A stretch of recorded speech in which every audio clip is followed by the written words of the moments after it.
So we'll begin. Only when we have climbed above ourselves, a line of the transcendent meets our road and joins us to the timeless and the true. It brings to us the inevitable word, the godlike act, the thoughts that never die. Oh. So, I don't think we've done transcendent, or else we did it a long time ago. So I will ask someone in our group who has the lexicon to read the transcendent for us. It's a bit long, but it's very well worth doing because it's something that's very important to Sri Aurobindo's yoga. A transcendent who is beyond all world and all nature, and yet possesses the world and its nature, who has descended with something of himself into it, and is shaping it into that which as yet it is not, is the source of our being.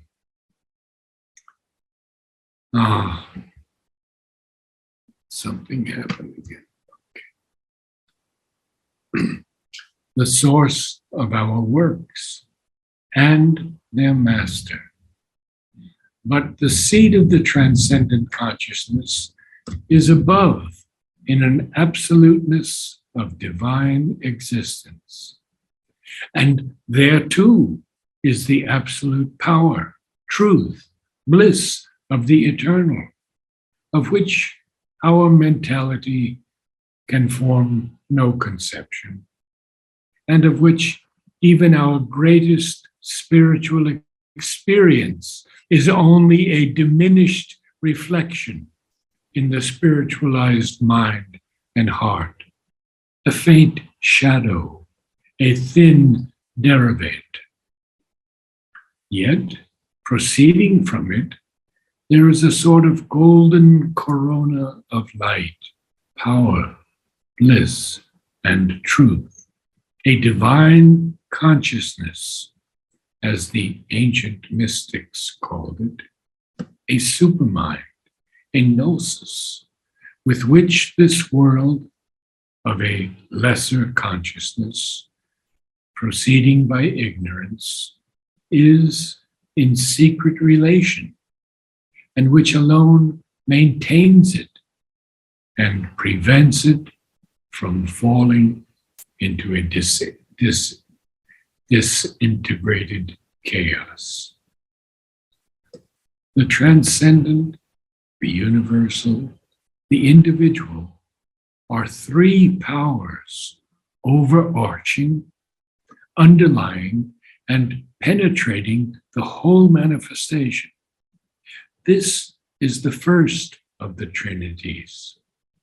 In the unfolding of consciousness also, there are the three fundamental terms, and none of them can be neglected if we would have the experience of the whole truth of existence.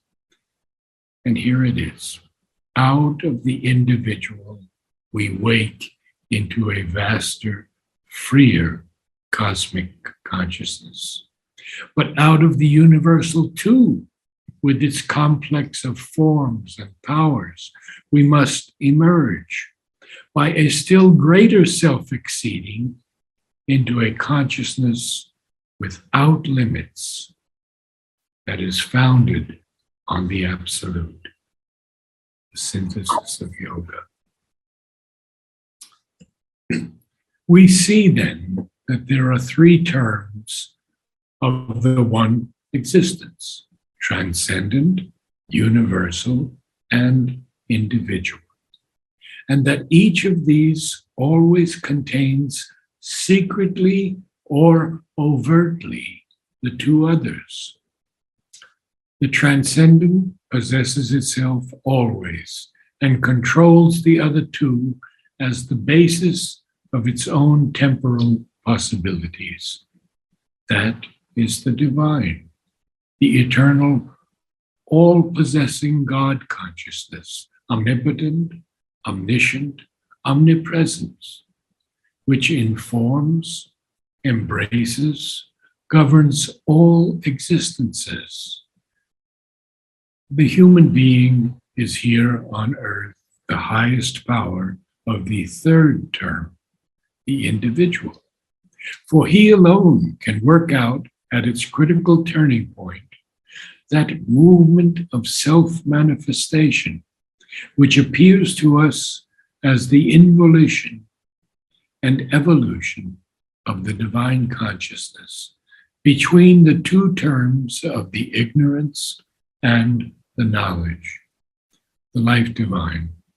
Last night I had a session with Ranganath from the Synthesis of Yoga, where Sri Aurobindo speaks to us and says there are three basic qualities of this yoga: the yoga of works, the yoga of bhakti, yoga of knowledge first, the yoga of bhakti, and lastly, the yoga of works.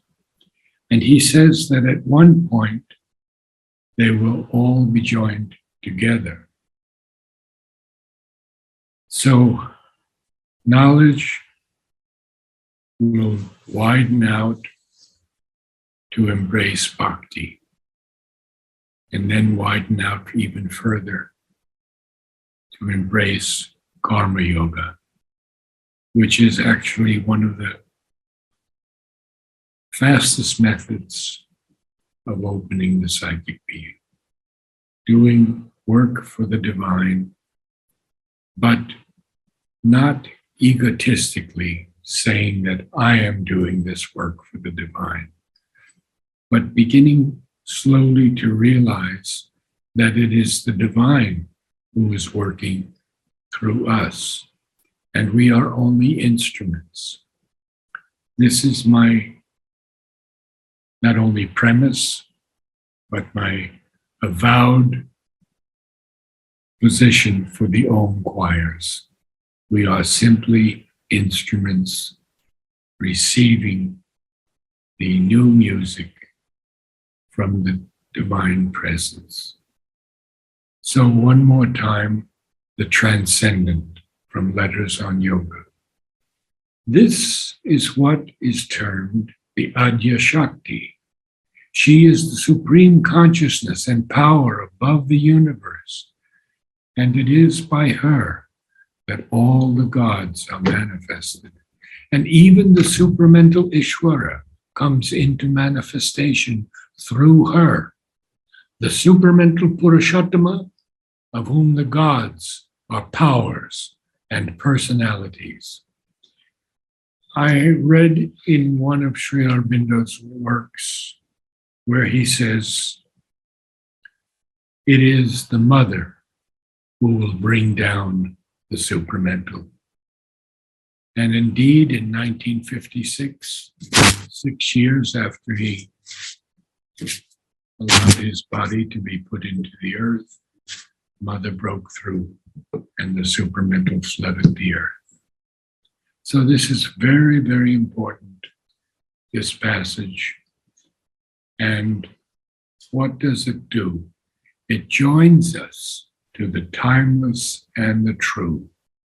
And what is it that's joining us? It's this line of the transcendent that meets our road, our path, our journey, and joins us to the timeless and the true. Also, it brings to us the inevitable word.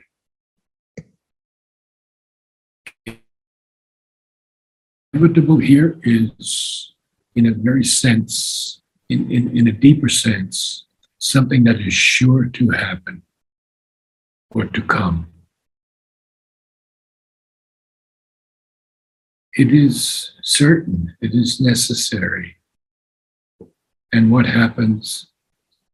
it brings us the godlike act, the thoughts that never die. Would you like to add something, Vladimir?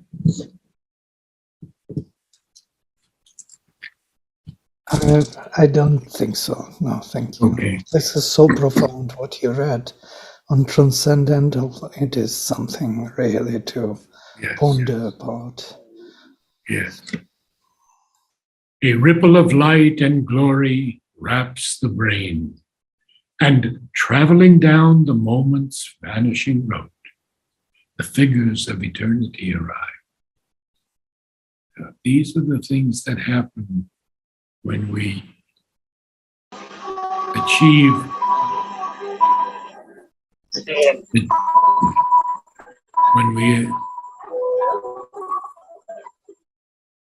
when we achieve the godlike act. This ripple of light and glory wraps the brain. Interesting, wraps. Doesn't go into the brain, wraps the brain. And traveling down the moment's vanishing road, the figures of eternity arrive. As the mind's visitors or the heart's guests, they espouse our mortal brevity a while, or seldom in some rare delivering glimpse are caught by our vision's delicate surmise. A few definitions here, I think. First of all, they espouse. What does espouse really mean? Well, they adopt. They embrace our mortal brevity a while. They could be the mind's visitors, or they could be the heart's guests. And they take on themselves this embrace of our mortal brevity a while, or seldom. Now, brevity, of course, is briefness, shortness of time or duration, or seldom in some rare delivering glimpse. Now, here we have two words that are interesting. Delivering. Delivering means to set free or to liberate, to release. So we have this glimpse, this rare glimpse that touches us. It's a delivering glimpse. And a glimpse is a very brief passing look, very brief view or sight, momentary. And what happens then? They are caught by our vision's delicate surmise. Now, surmise is an interesting word here. Sri Aurobindo uses. The surmise is an idea or even a thought of something that seems to be possible or likely. And it can also be, in other terms, an idea that's inferred from some inconclusive evidence, like a guess or a suspicion, or it can be a conception of something or a conjecture.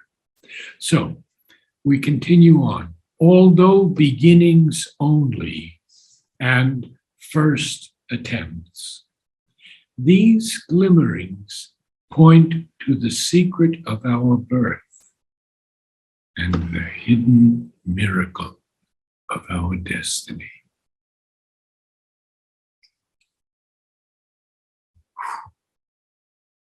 These, although they're only beginnings and they're only first attempts, even though they're glimmerings, that's an intermittent flickering or flashing, they point to the secret of our birth. And what else? And the hidden miracle of our destiny. So this whole passage leads us to this, and now to this important line. 2 lines actually.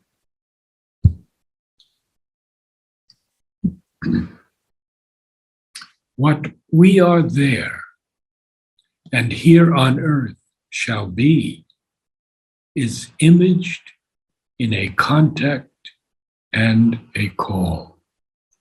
Now, imaged here is a little bit different from what we think of it as being pictured or imagined, because it's like mirrored or reflected in a contact and a call.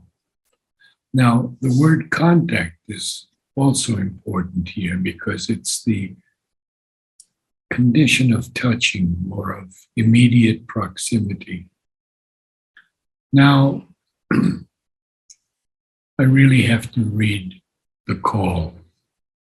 I don't know if we've done it before, but for me, it has always been one of the most important things in this yoga. Sri Aurobindo begins, all yoga is in its nature a new birth.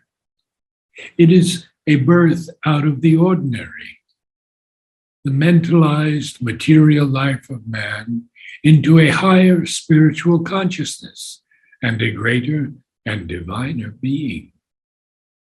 No yoga can be successfully undertaken and followed unless there is a strong awakening to the necessity of that larger spiritual existence. The soul that is called to this deep and vast inward change may arrive in different ways to the initial departure.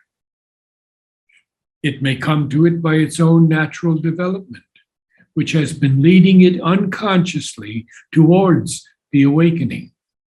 It may reach it through the influence of a religion or the attraction of a philosophy.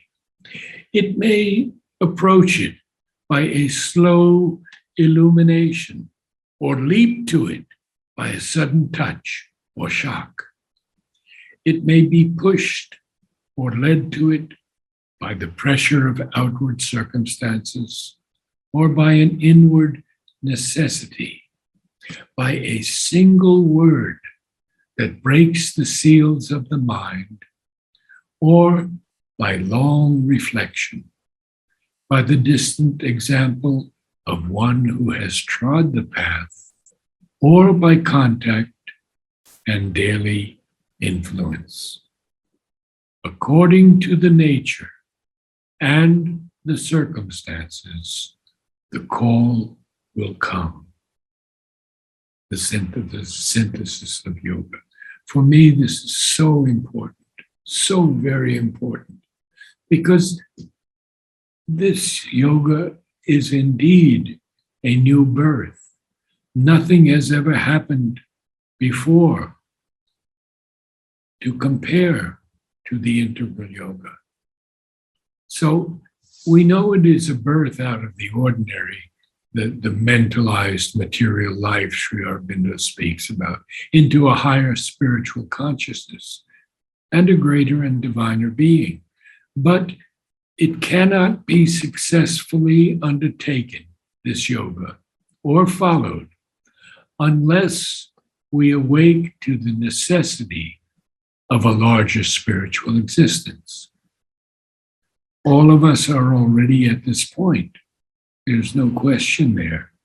We wouldn't be reading Savitri. We wouldn't be meditating, concentrating. We wouldn't be conscious in some ways of the Divine Mother and Sri Aurobindo. The soul that is called to this deep and vast inward change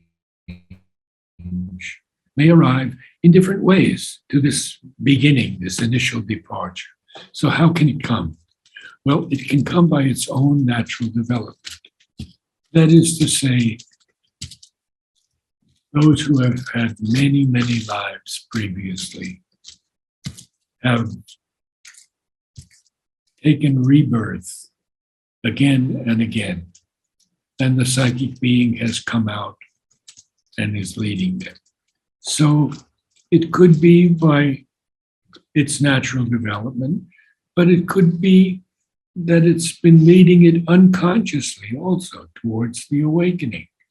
And then he speaks of different things. A religion could do it. The attraction of a philosophy could do it.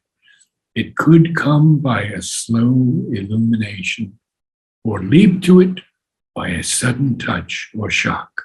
Now, you've all heard of someone who falls from a tree and hits his head hard and suddenly has this awakening. Or you meet someone and there's some kind of almost electric experience, and you're taken away from this material life, this mental life. Or the pressures of outward circumstances can lead us to it. We've had enough of the life of the world with its getting and spending, as Wordsworth says, laying waste its powers. Or, the material existence, keeping up with the Joneses is a common phrase in America. Or it could be by an inward necessity. It came that way to me. Nothing meant anything to me, any sense anymore, not religion, not the attraction of friends or books, experiences, but this single word that breaks the seal of the mind was when I met Jyoti Priya, and she said one phrase to me: "Oh, but you are meant to see Mother." And that was the word. That was the single word that broke the seals of my mind.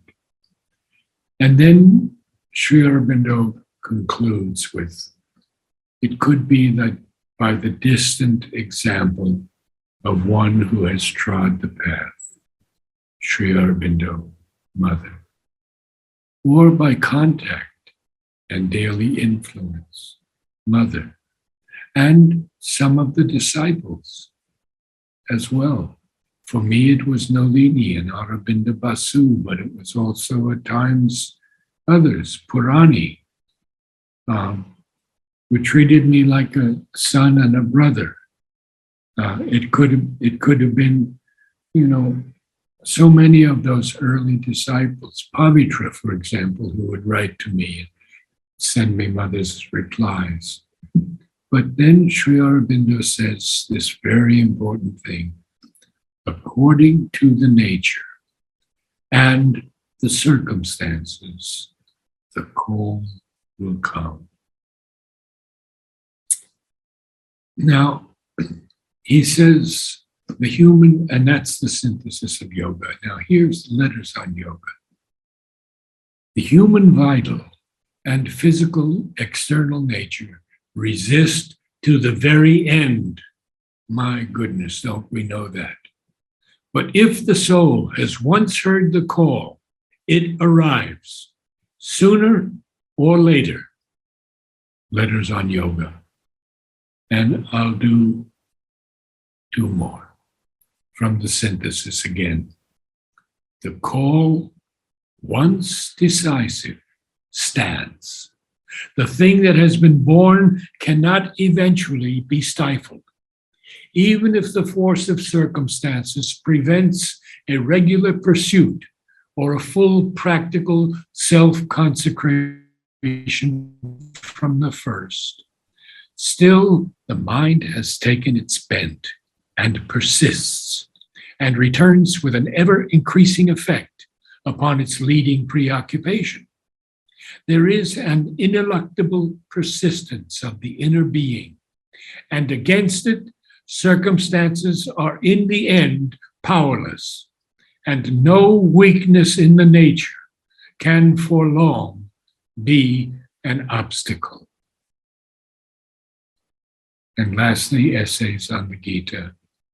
The call of God is imperative and cannot be weighed against any other considerations. And I'll close with these 3 lines. As yet, Earth's imperfection is our sphere. Our nature's glass shows not our real self. That greatness still abides, held back within. Okay, our nature's glass, it's like a looking glass, it's like a mirror, but it's not showing our real self, because held back within, that greatness still abides.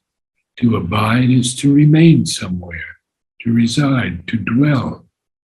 So it dwells within, held back. This is so beautiful, people. Read it again and again. And these quotes from On the Call and also on the Transcendent are great keys in this integral yoga. I pray for all of you, and I invoke Narada's blessings and Sri Aurobindo's grace to keep you all well and joyously on the path. Namaste.